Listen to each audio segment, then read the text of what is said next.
మానవ జాతి నీచమా? ఎంత మాట, ఎంత మాట! వైదర్ని వరకు వెంటాడి వేధించి ముప్పుతిప్పులు పెట్టి మీ ధర్మసూత్రమును మంట కలిపి పతి ప్రాణములు దక్కించుకున్న నారీమణి సావిత్రిదే జాతి. మానవ జాతి తన భక్తితో సాక్షాత్ పరమశివుడిని ప్రత్యక్షము గావించి మీ పాశములు సైతం కడ్డిపూసగా నుంచి ప్రాణహరులైన మిమ్మల్ని ప్రాణభయంతో పరిగెత్తించిన పసివాడు మార్కండేయుడిదే జాతి.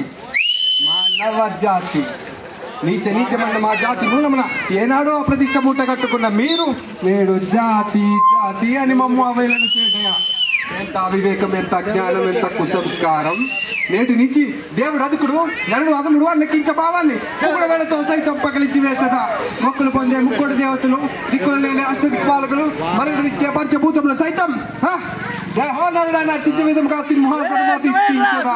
స్వర్ణమైన రత్న కచమైన ఈ సభా మందిరమున అకుంఠిత సేవాధ్యక్ష పరివార సమూహం మధ్యమున భూతల పరిరక్షణ ధర్మ నిర్భయ ఈ రావుమున సర్వదా సతదా సహస్రద పాప పకీలమైన కుల మత జాతి కూపములు సమూలముగా శాశ్వతముగా ప్రక్షాళన గావించదా.